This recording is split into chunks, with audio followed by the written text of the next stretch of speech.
what you're hoping for, looking forward to? Well, I think Ravens Pass is going to be, one of the best new sires out there. He was a fantastic racehorse, being by elusive quality. He is a Darley Stallion. We've seen what the Darley Stallions have done so far. Bernardini, etc. This horse is a particularly good example of Ravens Pass. He looks a lot like the mare's other foals, which brings quality to the table. You have probably seen that his sister was quite a good seller in September. And as a matter of fact, she won a stake at Del Mar yesterday, which adds a lot of, hopefully, value to this horse. He's got a great walk. He's a European type, but he looks like he's going to have some speed. So he really strides out and really covers the ground, very, very, very well. So. Kind of a contrast when you talk about HIP 192 by Unbridled Song, a more proven sire that we've seen. Right. What's his strength? What's his strength as a sire? And what does he give? And what do you see in this colt possibly? Unbridled Song tends to give a lot of leg and a lot of scope to a yearling, and he has done so with this individual. Merrifield is obviously a Grade 1 winner, and we have a soft spot for her, being the dam of the horse that topped the Saratoga sale last year, the AP colt. So we really have high hopes for him. He's got it all as far as page, and pedigree, and Unbridled Song has had a lot of good runners. He speaks for himself. So I have high hopes for him. In this book, there are quite a few Unbridled Songs, but this one stands out with his page. In the past, when you think of the European sires or the turf sires, that necessarily hasn't been the star power of the sale. But it seems that there's a lot of that influence, particularly in the first book. Do you think that's kind of a sign of the times, sort of a changing type of racing world, so to speak? Well, it is a changing racing world, as we can all see with the polytrack coming in, the multi-surface situation. I think that does bring turf breeding back to the fore.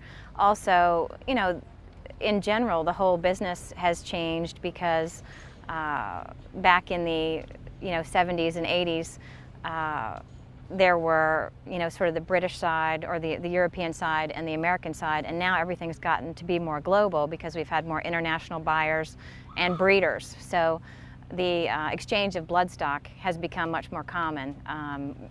Australian buyers are more into, have been big in America lately, as well as the Japanese. So the whole thing has gotten more international. It's also getting smaller. And with the economy, obviously Europe's had a tough time in the last week or so, and America's been a little bit up and down. But in general, everybody wants quality, and everybody wants that international horse that's going to be able to compete in the Breeders' Cup races and in the very top Grade 1 races. I mean, we've seen it in France, in Japan, in England. So everybody pretty much wants the same type of horse, Last year it seemed like it was cautious optimism going into the sale. I'm wondering if this year there's a little bit more optimism than the caution? Well, cautious optimism is all of our consigners' favorite phrase.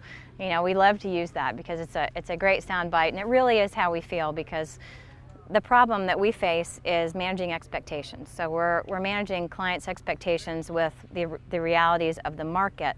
One of the best things I think about this year so far is that supply is beginning to meet demand.